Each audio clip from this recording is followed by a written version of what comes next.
नमस्कार दोस्तों, मैं आपको बैकुंठ चतुर्दशी की कथा सुनाने जा रहा हूँ। प्रेम पूर्वक सुनें। लक्ष्मीपति विष्णु भगवान की जय।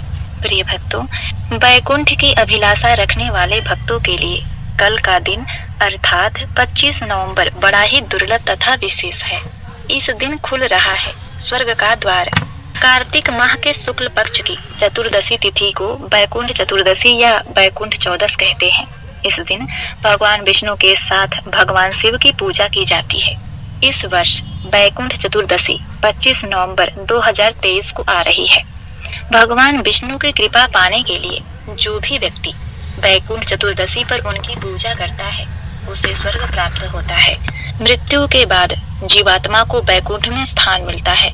सामान्य जनों के लिए बैकुंठ चतुर्दशी पर स्वर्ग के द्वार खुले रहते हैं ताकि उनको विष्णु नाम जप से ही स्वर्ग प्राप्त हो। नारद जी के आग्रह पर भगवान विष्णु ने जय और विजय को बैकुंठ चतुर्दशी पर स्वर्ग के द्वार खोलने का आदेश दिया था। इस दिन भगवान शिव सृष्टि का कार्यभार भगवान विष्णु को सौंपने के लिए उनसे भेंट करते हैं। इस दिन इसको हरिहर मिलन के नाम से भी जाना जाता है। वर्ष में यही एकमात्र दिन होता है जब शिव जी को तुलसी और विष्णु जी को बिल्व पत्र अर्पित किया जाता है। धार्मिक मान्यता है कि इस दिन भगवान विष्णु के परम धाम बैकुंठ के दरवाजे सभी प्राणियों के लिए खुले रहते हैं, इसलिए इसे बैकुंठ चौदस कहा जाता है। अर्थात इस दिन यदि किसी प्राणी की मृत्यु होती है तो वह सीधे बैकुंठ में प्रवेश करता है। हिंदू धर्म ग्रंथों के अनुसार एक बार श्री हरि विष्णु भोलेनाथ की पूजा करने के लिए काशी आए। गंगा में स्नान करने के बाद उनकी इच्छा भगवान शिव को 1000 स्वर्ण कमल पुष्प चढ़ाने की हुई। पूजा के दौरान भगवान विष्णु ने देखा कि एक फूलों की संख्या कम है। कहा जाता है कि भगवान शिव ने भगवान विष्णु की भक्ति की परीक्षा लेने के लिए एक फूल को छिपा दिया था। जब भगवान विष्णु को कमल का फूल नहीं मिला तो उन्होंने अपनी एक आंख भोलेनाथ को दान करने का विचार किया, क्योंकि विष्णु जी के नेत्रों को कमल नेत्र भी कहा जाता है, जिसे हम सीधे तौर पर कह सकते हैं कमल नयन। जब भगवान विष्णु अपनी आंखें चढ़ाने ही वाले थे तभी भगवान शिव प्रकट हो गए। उन्होंने उन्हें ऐसा करने से रोका। श्री हरि का अपने प्रति प्रेम देखकर भोले बाबा बहुत ही प्रसन्न हुए। उसके बाद भगवान शिव ने उन्हें सुदर्शन चक्र प्रदान किया और कहा कि जो भक्त इस पवित्र दिन पर भगवान विष्णु की पूजा करेगा वह सीधे उनके निवास यानी बैकुंठ धाम जाएगा। तभी से बैकुंठ चतुर्दशी को मनाया जाता है। भगवान विष्णु ने नारद जी से स्वयं कहा था कि इस दिन जो भी भक्त मेरा थोड़ा सा भी नाम लेकर पूजा करेगा वह बैकुंठ धाम को प्राप्त करेगा।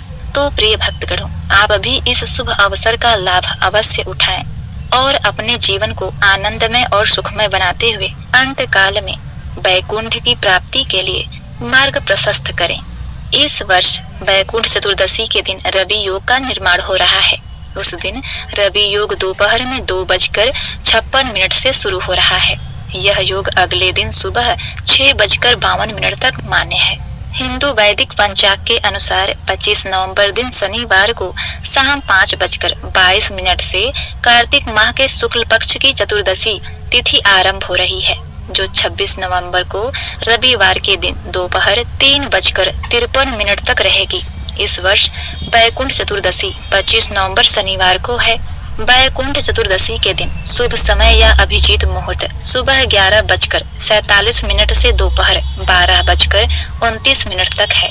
बैकुंठ चतुर्दशी को मिशिता मुहूर्त रात 11:41 से आरंभ हो रहा है, जो देर रात 12:35 तक है।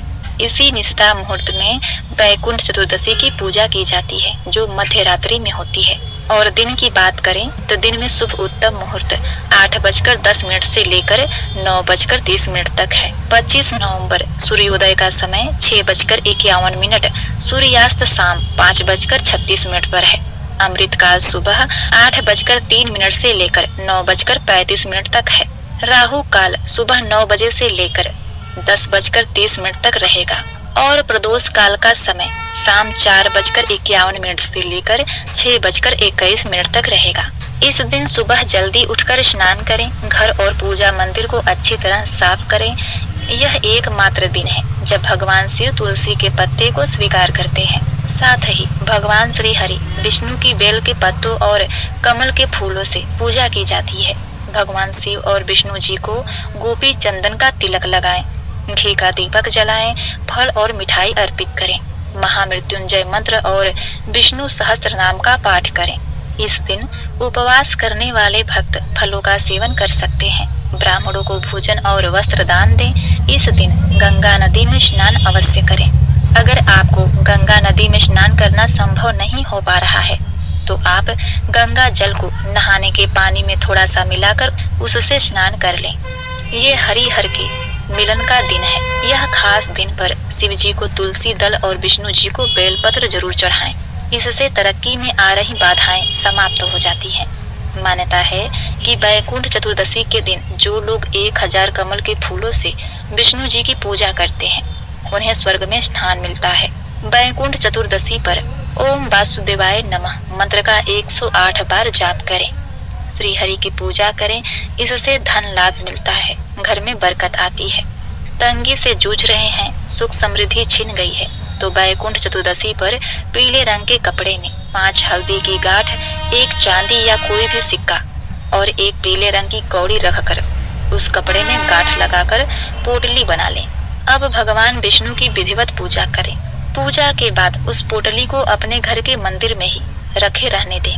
इससे धन आगमन के रास्ते खुलते हैं।